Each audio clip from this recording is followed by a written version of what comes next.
my name is Joe Mashik. I am the admissions director for Merchant GMAT Admissions, and we help people, young aspiring professionals to apply to different MBA and master's programs, as well as to study for the GMAT.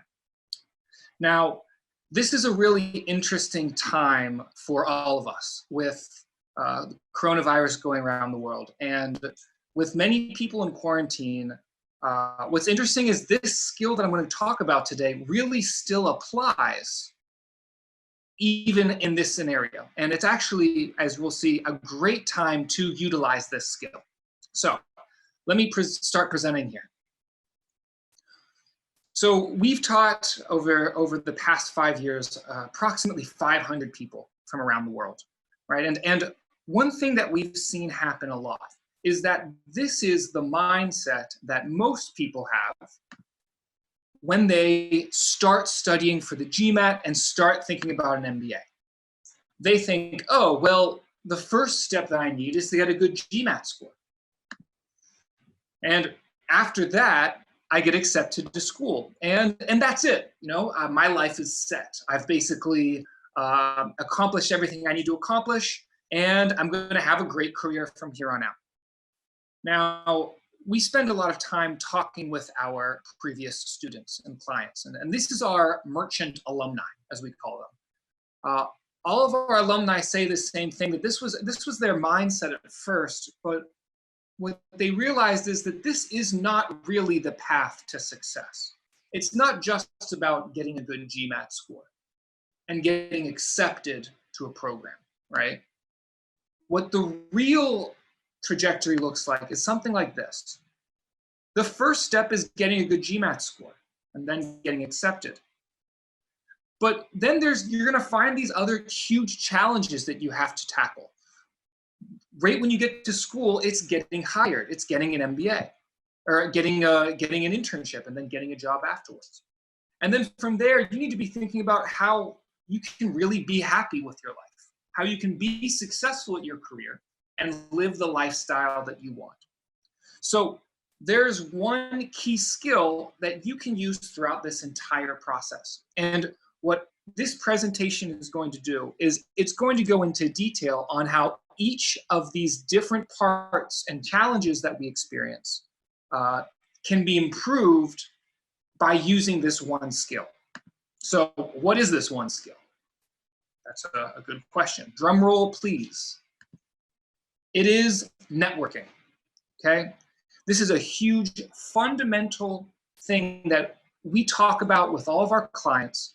And as I said, I'm going to talk about how each step in this process you need to be able to network in order to really make the most of the situation, in order to really get where you want to go. So there's a great quote, which is, your network is your net worth. And we find this to be hugely, hugely true. To start, let's talk about that first challenge that we have, right? Which is getting a good GMAT score. Now, there are some problems and issues that typically arise when someone is studying for the GMAT or starting to study. One thing is they feel isolated and kind of are unsure how to study alone. It's true that when you're studying for the GMAT, it's not always possible to tell your manager, to tell your company that you're studying, because maybe you plan on leaving that company, right? So it can be hard to know who to talk to about it. Perhaps your parents, perhaps your friends aren't studying for the GMAT. Well, that can be tough because you don't have that support. They don't know what the GMAT is. They don't know how difficult it can be. Another problem that we see is fearing failure.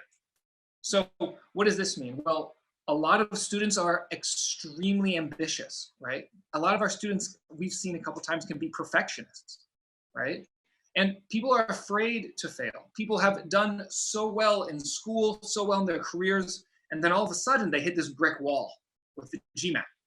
And that's something that we understand can happen, and many times will happen, right? That's another problem. Another issue is the lack of knowledge about the exam. How do you know what you should study? How do you know how you should study? right? All this can be questions that people have. And then finally, underestimating the exam's level of difficulty. This is referring to not really knowing what you're getting yourself into, saying, okay, well, I'm going to study for the GMAT. I'm going to get a 750. And yeah, I'll study once a week on, let's say, Thursday night after, you know, an entire full day of work, after working out, and after a happy hour, right? I'll do fine, right? I'm going to be good at this. A lot of times that's not the best way to study. So people can underestimate the exam's difficulty. Now, there are some solutions that come from this through networking. One example I have would be, we had a student who studied with us the GMAT, did the admissions process with us this past year. His name's Joaquin. He's from Argentina. And he told us about 10 months ago that, you know, he couldn't talk about this with his company, and he was taking private classes with us, so he wasn't able to meet a lot of other people going through his situation. This led us to start doing networking events, right? Here in Argentina, in Buenos Aires. And why that was so great was because it created a community of people going through this same situation. And not knowing, you know, before who to talk to about it, all of a sudden there was a group. And that's where a solution could be something like a study group, right? And building a community of others who have already taken the exam, right? Talking with people that perhaps you looked up to, perhaps that are already at the programs, at the MBAs that you're interested in. We also have the idea of fearing failure. And fearing failure, an example of this would be a student that we had, her name is Agustina. We realized early on, you know, she works in private equity. She is 25 years old and works about 80 hours a week, right? The only time we had classes, we could do classes with her were on Saturday. And I realized early on that she was a perfectionist. She needs to do everything perfectly. And that's how she'd always done it. That's how she'd become so successful, let's say, with her career, with the different activities that she did.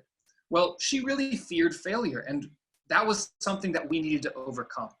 I told her that this was an issue, and she acknowledged it, but she didn't really make a change until I recommended that she speak with some of her mentors, some of the people who had gone and gotten their MBAs.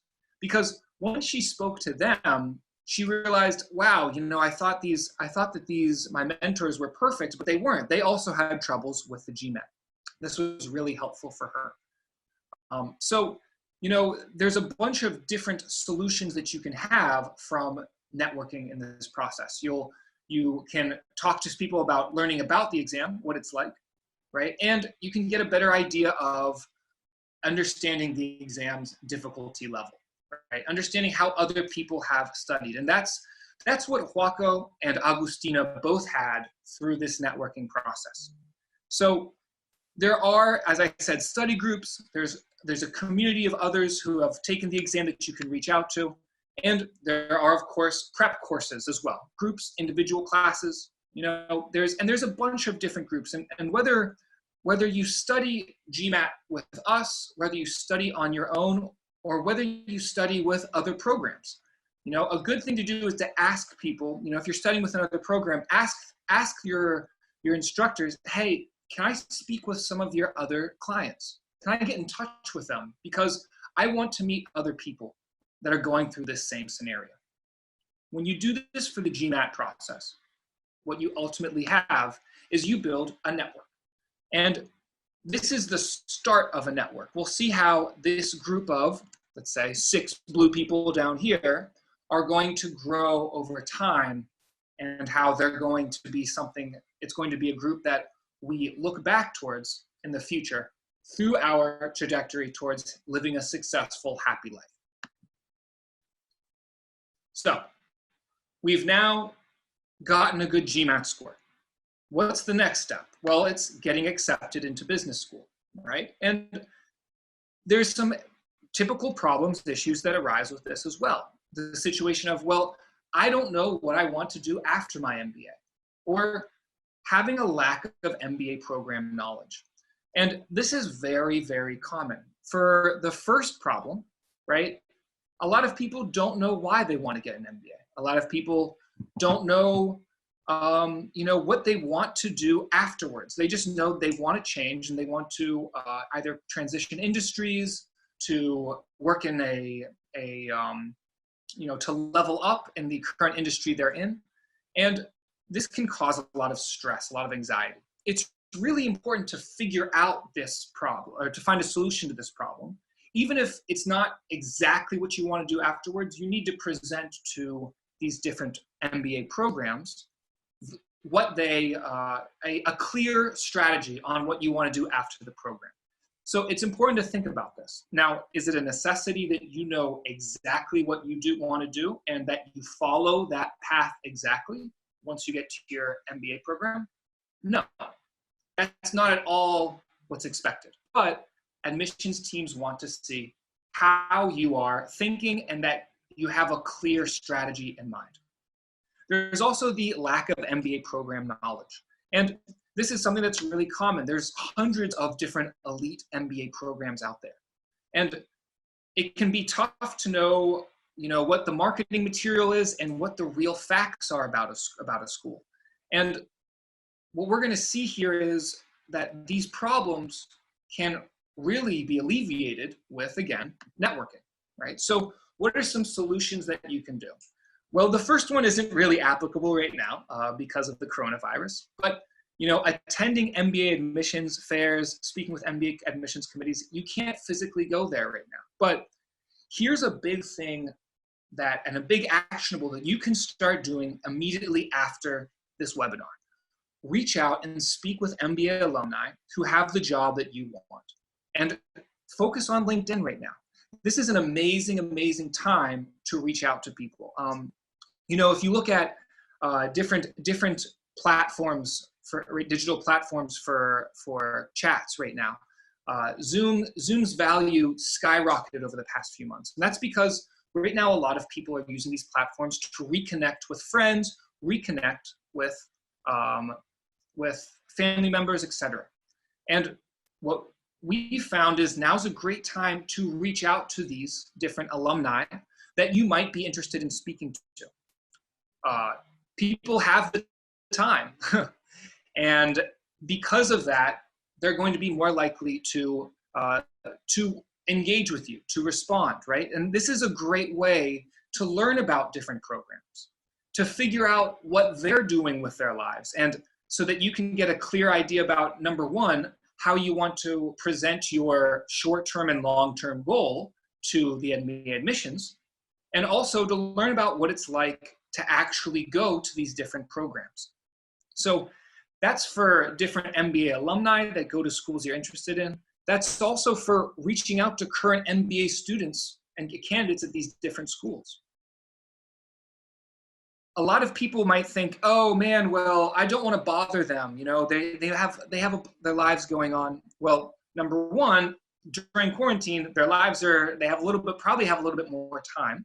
But number two, it's been studied that people feel good when they help others and do favors, right? And these MBA candidates, these MBA alumni, their job is to find the best talent and recruit that best talent.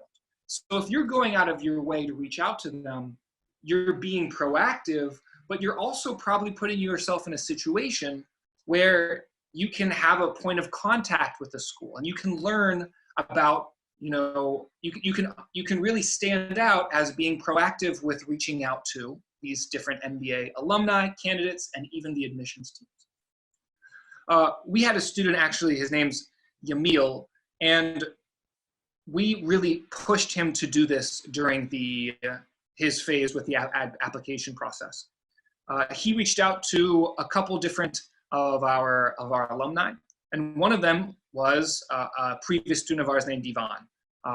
They became really close, and they actually ended up living together for their second year, right? A second year and a first year. So that's the type of friendships, relationships that you can form doing this process. Another big thing is, when you reach out to these alumni, these these current MBA candidates, you're going to hear what it's like from an actual student or from an actual alumni. You know, there's a large amount of international people from around the world applying to business school right now. And this gives you a chance to know what it's really like. Let's say if you're from Brazil, right? Reach out to Brazilian and find out, you know, well, what's it really like going to school, going to this specific MBA program as a Brazilian? You know, what do you guys do on the weekends? What's the class, what are classes like for my intended career path? And all of this, as you're doing this, is going to give you a much better understanding of which schools you want to attend and what you want to do after your MBA. So while you're doing this, you're going to build a whole nother network. And this is going to be the group of people that you reach out to during the admissions process. So now we have the GMAT study network, we have the admissions study network, and we're starting to really build a group of people that are going to do amazing things around the world for their MBAs. So we've now gotten accepted to business school, let's say. We've utilized networking so far. And as we said before, this was what people thought was the ultimate goal. We know that's not the case. The ultimate goal here is being successful. But right when you get to business school, we have another challenge, getting hired.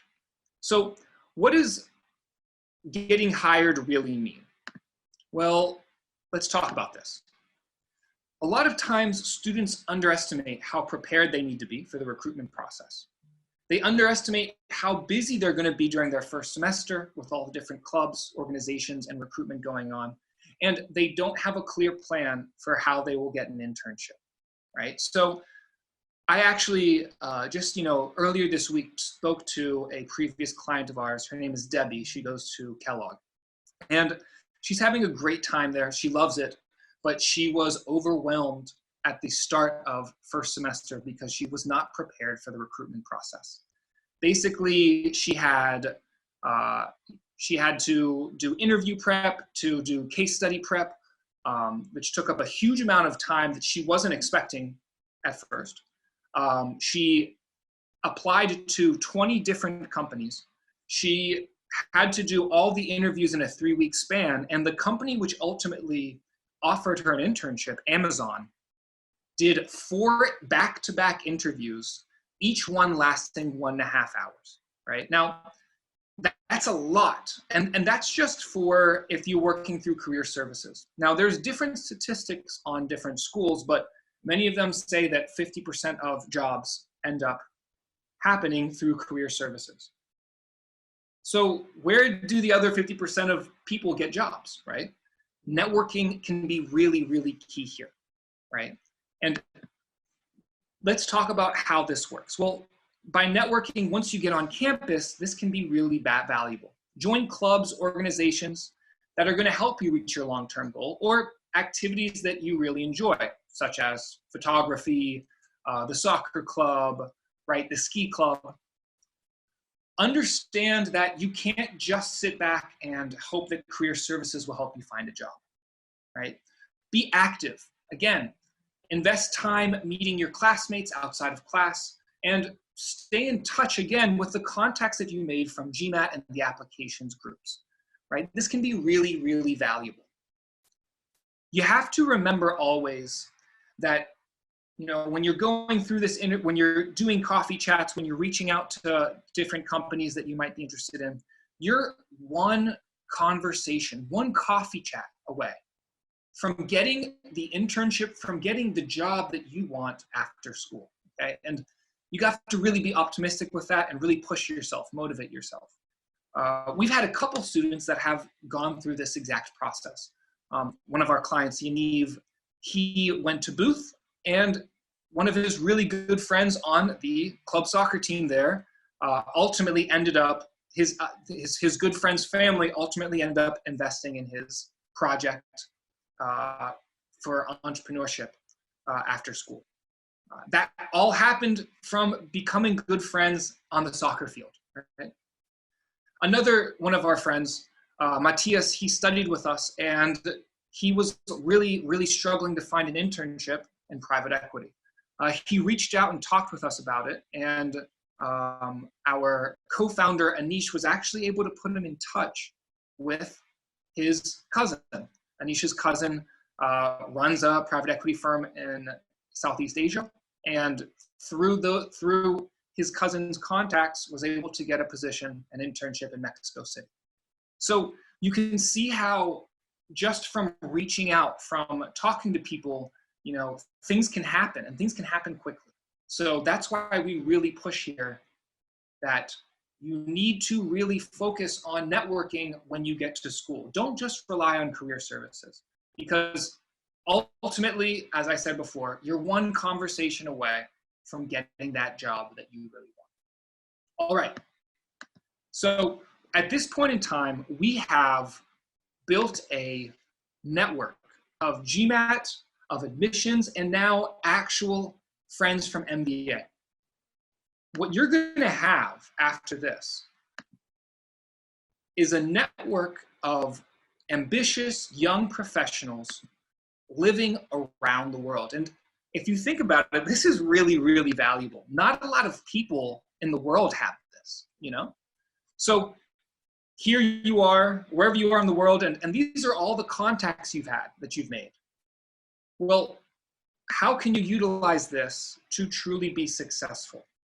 Well, the thing is, you know, network growth becomes exponential, right? As you meet more and more people, they put you in touch with others, and all of a sudden this network is just growing on its own, right? And this gives you access to professional mentors that you might need. You can gain insights into different industries.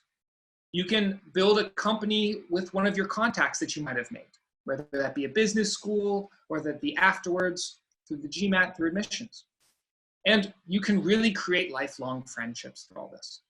So how does this really help us become successful and happy with the lives that we live? A lot of people say that on their deathbeds, the most important thing that they have is the relationships they've built.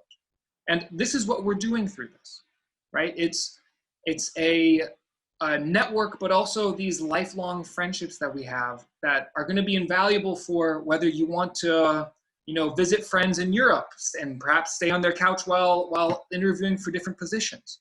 Whether you want to, as I said before, open up and build a new company. We had a previous student named Sebastian from France. Seb is a consultant in New York, and he needed to work on a project in Eastern Europe in the coffee industry. He was able to reach out to some contacts that we've had through previous students and really get a deep dive into that industry quickly, so that he was entirely prepared for arriving on that project. And he did an amazing job there. So it's stuff like that that can be really valuable, right? That can be important. And as you get access to these different mentors, as you reach out to other people, it puts you in a position to become a mentor. It puts you in a position to be able to help others and, you know, really pay back people that are perhaps in your shoes right now. So this is why we always stress that networking is one of the best and the most important thing that you can do throughout your entire process for the MBA, from GMAT, admissions, getting hired, and ultimately living a great, successful life how you want to. This is something that we push with all of our clients, whether they work with us on GMAT or admissions. And as I said, a huge actionable thing that you can do right now is get started on this. Reach out to different MBA programs, alumni. Reach out to your friends who are going to these different programs.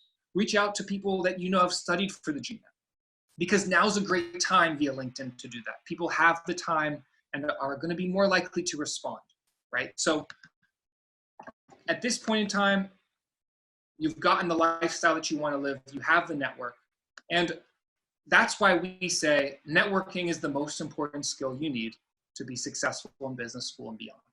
Now, for our program with admissions and GMAT, we are all about building this network, and we're happy to, if you're unsure where to get started, we're happy to talk with you.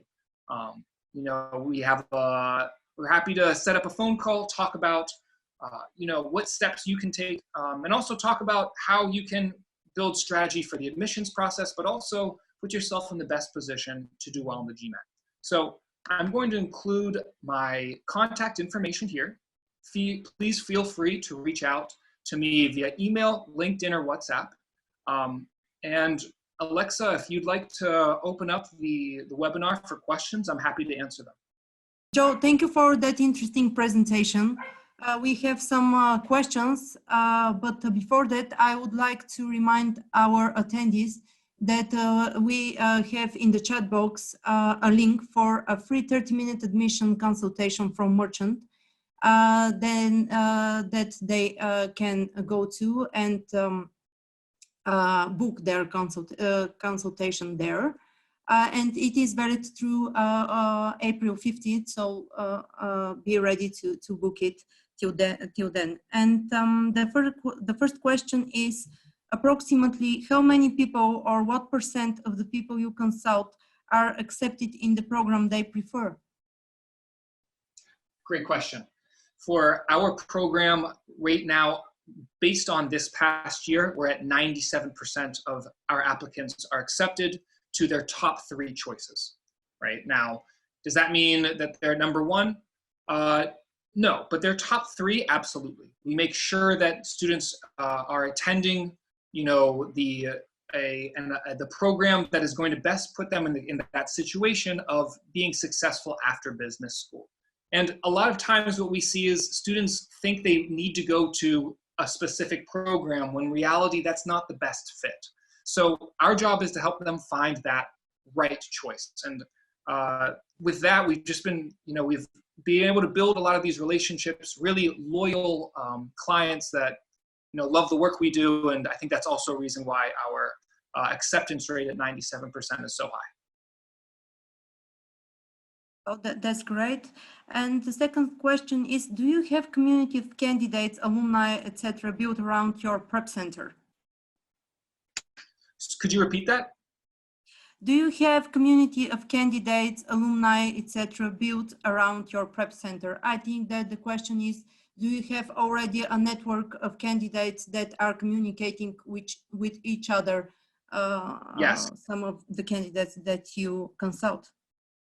Yes, absolutely. This is what we are really the most excited about with our business, because we've had the chance to build these relationships with our previous clients. And when they go to business school, we say, all right, you did it. Congratulations. Now we have a bunch of alumni that want to meet you. And it's a great feeling to be able to connect our alumni with new people, new professionals that are getting their MBAs.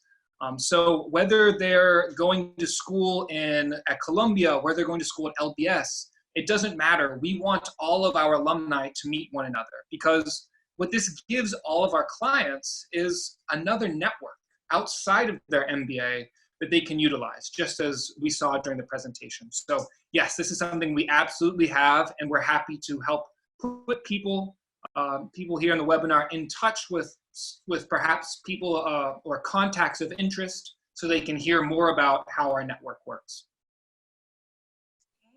And what is the best strategy for selecting business school if the business school rankings are fast changing? Great question. So what you want to do for your strategy for selecting schools is, the rankings, what that question says about the rankings, that's an interesting topic to bring up. Rankings, a lot of times, shouldn't be read into that much, right? Different publications love to say, oh no, the new MBA rankings are completely different than last year. Well, it gets a lot of people to read their article, but you know, what you have to remember is different schools specialize in different career paths, and not every single school is the right choice for a certain applicant. So what we always recommend is the strategy to use is be really introspective and think about who you are as a person, what you want to do after your MBA, and where you want to live, right? And these are some really tough questions that you need to think about, but it's something you want to do as quickly as possible because it will help guide you to figure out which programs are best based on the type of offerings that they have, the type of school community that they have, and the location. So those are the three things that I would do first to really think about which programs are best for you before even looking at the rankings. Thank you. And the next question is, what will give competitive advantage? Any school or top brand schools in this situation? What about return on investment? Could you repeat that, Alexa? What will give competitive advantage? Any school or top brand schools in this situation? What about return on investment? Okay, great. So as I said before, different schools have different specialties, but a really good way to see, right, what schools will give you a competitive advantage is to go on these schools' websites and download their employment reports. The employment reports are going to give you a report on which different companies these schools are sending their MBA candidates to. And if you're looking at it that way and you think about it from a numbers perspective, you can see, oh, well, I want to go into consulting and I want to work at Deloitte. Okay, well, you should be looking at those employment reports to see, well, first of all, what is are there a lot of people that go to Deloitte from this company or from this MBA? Are there a lot of people that go into consulting from this company or from this MBA? And then you can also see what those average salaries are as well. That's thinking about return on investment, thinking about how to have a competitive advantage. That's some really great quantifiable data that you have available to you. And the next question is connected with the coronavirus. Now, with the coronavirus, how would you advise us to connect with people? How to find a proper network online? Is it much more difficult to maintain connection online without getting to know each other in person? Sure. So what I would say is the number one platform is definitely LinkedIn. Okay, LinkedIn is definitely the place where if you don't have a lot of contacts that you know from these programs, it's a great place to start. You can search for different alumni groups. You can search for current candidates. And from there, you're going to be able to reach out to them directly. Now, the next part of that question is a really good question to ask. How am I going to be able to really connect with these people, considering that it's not in person? Well, we do know right now that, it's really hard to actually get into any types of coffee, any type of like cafes to do coffee chats or to meet in person. But that's okay. And the reason why I would say that's okay is that these contacts that you're reaching out to on LinkedIn, you have to remember that as an MBA candidate going to a school, as an alumni, a big part of their job is to recruit, not just to do well in school and get a job, but their degree is as powerful and as strong as future classes are, right? And they know that they want to do everything they can to recruit the best talent. So yes, perhaps you aren't going to be able to meet with that contact in person and build that relationship, but that contact on the other side of LinkedIn, it's in their best interest to speak with you, to talk with you, and to tell you about your experiences with the school. So you can still really develop a good relationship that way. And honestly, that's one thing that we've done all the time with our clients. If they are interested in specific programs, we tell them to reach out directly to admissions teams, to alumni, and we typically get a really good response. Again, one other thing is, don't feel like you're bothering these alumni, right? Don't get that feeling of rejection if they don't respond. They're living their lives and probably doing things as well, but it's good and proactive that you're reaching out to them, and LinkedIn is the best place to start. And the next question is, do you recommend an online MBA before one on-site? Are costs less online? So I do not recommend an online MBA before an actual on-campus MBA. There's a lot of really big benefits that you get from actually being on campus, whether that's for a traditional MBA or an executive MBA. The biggest one by far is the network that you're going to have, right? Being able to actually speak with people and grow with other people that are around you in the classroom, right? A lot of online MBA material can be found anywhere on the internet, but it's the classroom discussions, it's learning from your peers, it's being able to travel and do different treks, do different types of interview opportunities that really make the MBA, a traditional MBA, superior in that way. Once you can learn that, you can learn a lot of material for MBAs online, but that traditional MBA is going to give you access to build your network. In addition, it's also, there's typically a lot more resources and programs offered to traditional MBA students. Whereas on the online version, you're not given that access. I think that answers the next question. Do you think full-time MBA will be replaced by the online MBA? And yeah, I mean, that's a great question. And just to talk a little more about that, I think in the future, there will be less full-time traditional MBAs, right? Right now we have hundreds, around the world.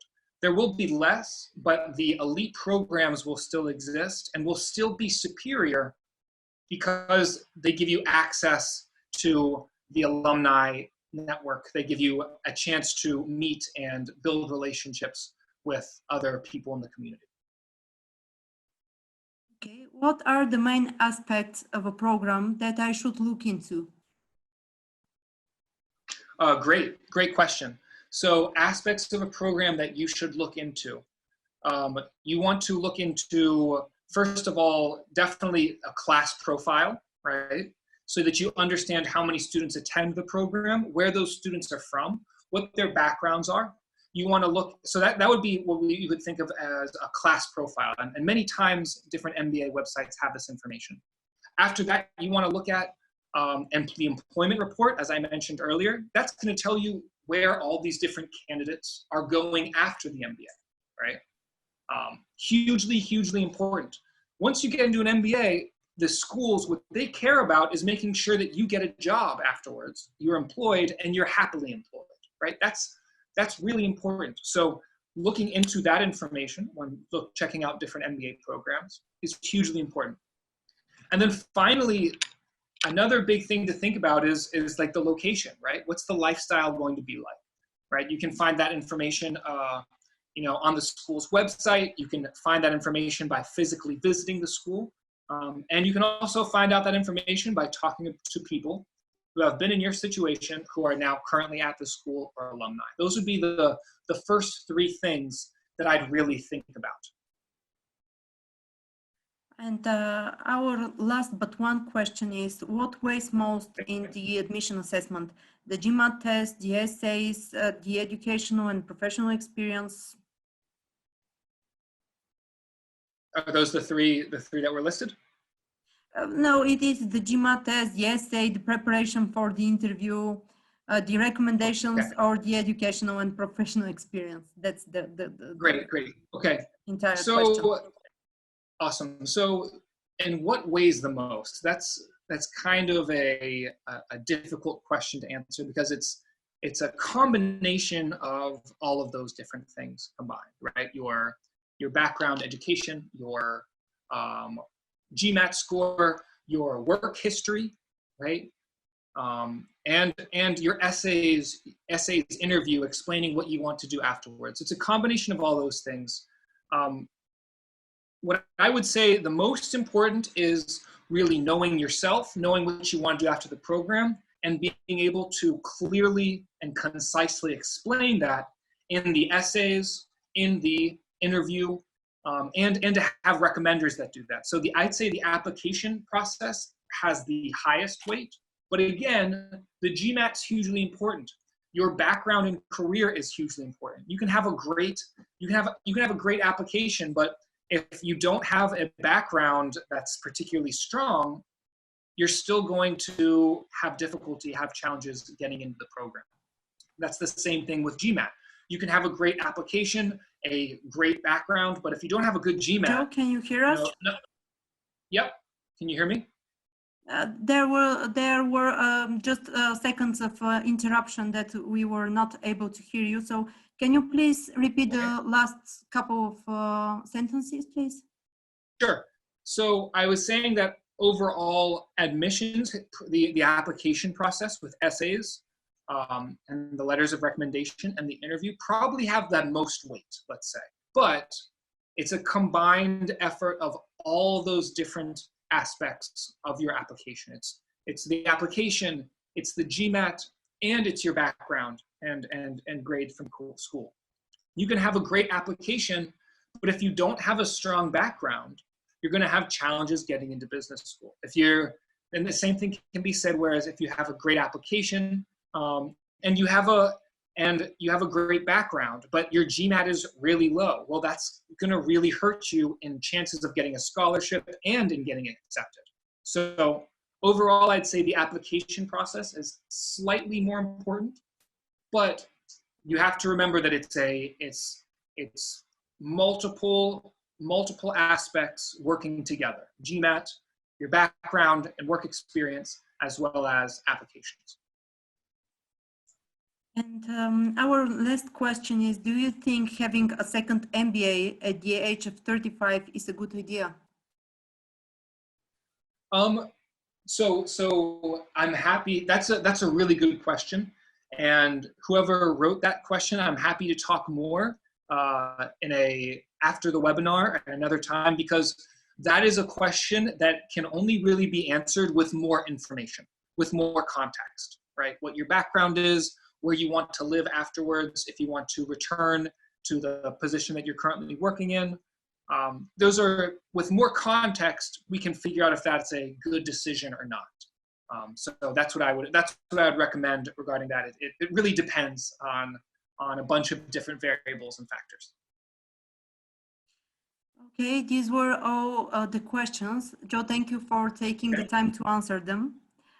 And if you have additional questions, you can write to admin@prepadvisor.com and we will answer them via email or directly to Joe at his email that you are seeing on the screen. And thank you for joining us. We wish you luck in your academic journey. Bye, everyone. Bye, everyone. Thanks.